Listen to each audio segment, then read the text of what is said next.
dilihat dari istilahnya, karena memang tidak ada di dalam khazanah Islam yang ada Islam menyebutnya sebagai hukum zarrah.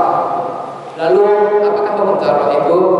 Zarrah sendiri berarti hubungan terkecil yang dapat dilihat dan dihitung oleh manusia.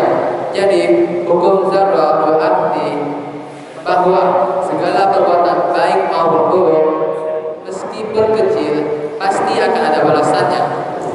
Hal ini sesuai dengan firman Allah dalam Quran surah Al-Zalzalah surah ke-99, surah yang turun setelah surah An-Nisa dan termasuk dalam golongan surah Madaniyah ayat 7 sampai 8. A'udzubillahi minasyaitonir rajim. Bismillahirrahmanirrahim. Faman ya'mal mithqala dzarratin khairan yarah wa man ya'mal mithqala dzarratin syarran yarah. Yang artinya, maka barang siapa yang berbuat kebaikan meski hanya sebesar zarrah, niscaya dia akan melihat balasannya. Dan barang siapa yang berbuat keburukan walau hanya sebesar zarrah, niscaya dia akan melihat balasannya. Jadi dapat diambil kesimpulan bahwa segala perbuatan baik ataupun buruk, maupun itu besar ataupun kecil, pasti akan ada akibatnya. Maka dari itu penting bagi kita untuk selalu berpikir sebelum berbuat. Jadi dapat dipahami bahwa hukum zarrah ialah hukum yang menyatakan bahwa segala sebab pasti akan ada akibatnya. Tidak mungkin ada akibat tanpa ada sebabnya. Lainnya tidak mungkin ada asap tanpa adanya api yang menghasilkan asap tersebut. Hadirin sahabat muslim yang dirahmati oleh Allah, di negara Indonesia tercinta kita ini, hukum zarrah sendiri lebih dikenal dengan istilah hukum tabur tuai. Sesuai dengan istilahnya, hukum tabur tuai yaitu hukum yang menyatakan bahwa kita akan menuai apa yang kita tabur.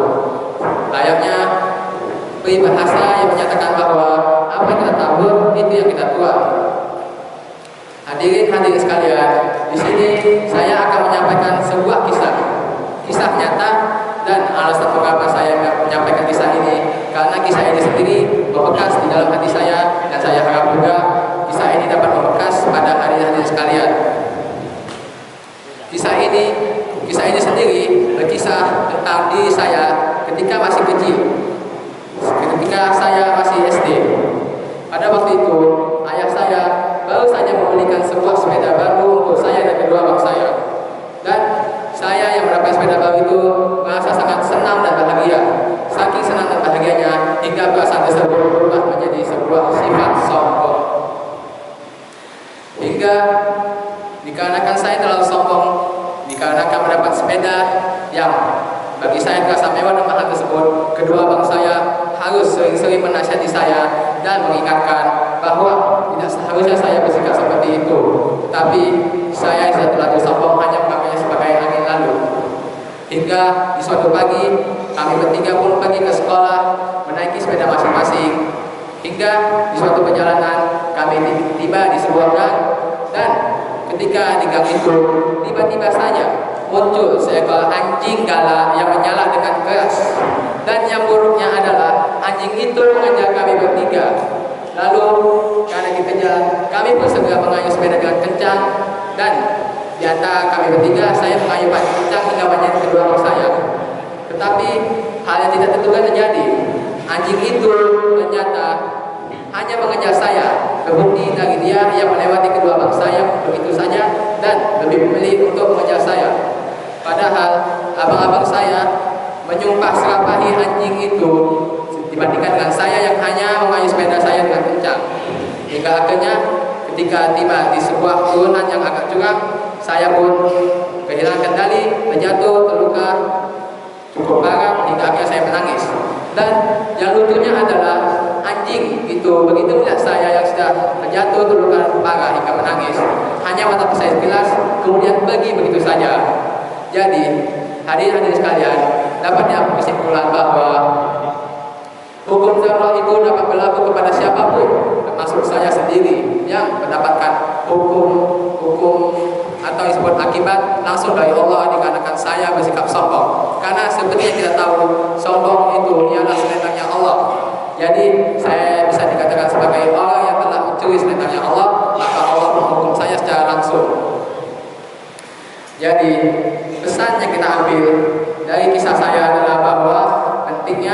untuk selalu menjaga sikap kita, jauhilah segala perbuatan buruk dan dekatilah segala perbuatan baik, terutama jauhilah sikap sombong agar tidak seperti saya.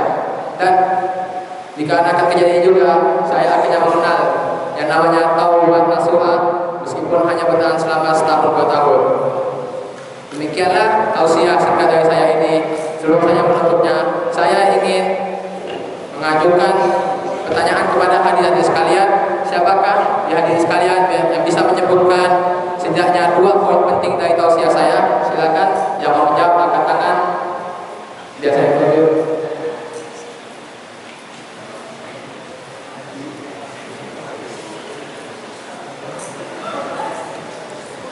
Baiklah, jika tidak ada yang mau bertanya, ya yang saya menjawab pertanyaan saya sendiri. Poin-poin yang kita ambil itu pertama, hukum dzarurah ialah hukum yang membahas tentang sebab dan akibat dan menyatakan bahwa segala perbuatan meskipun itu kecil ataupun besar, meskipun itu baik ataupun buruk, pasti akan ada balasannya. Lalu yang kedua, pentingnya bagi kita untuk berpikir sebelum meminta. Dan di sini saya akan menutup pidato saya dengan sebuah quotes yang disampaikan oleh Petau asal Cina yang mengatakan tidak ada yang benar atau yang salah, hanya ada sebab dan akibat. Pergi ke sekolah membawa pena, bila rumah memakai pedang. Jika kalian semua ingin dapat ridhonya, maka berpikirlah sebelum bertindak. Demikian tausiah dari saya tutup dengan billahi taufiq wal hidayah. Wassalamualaikum.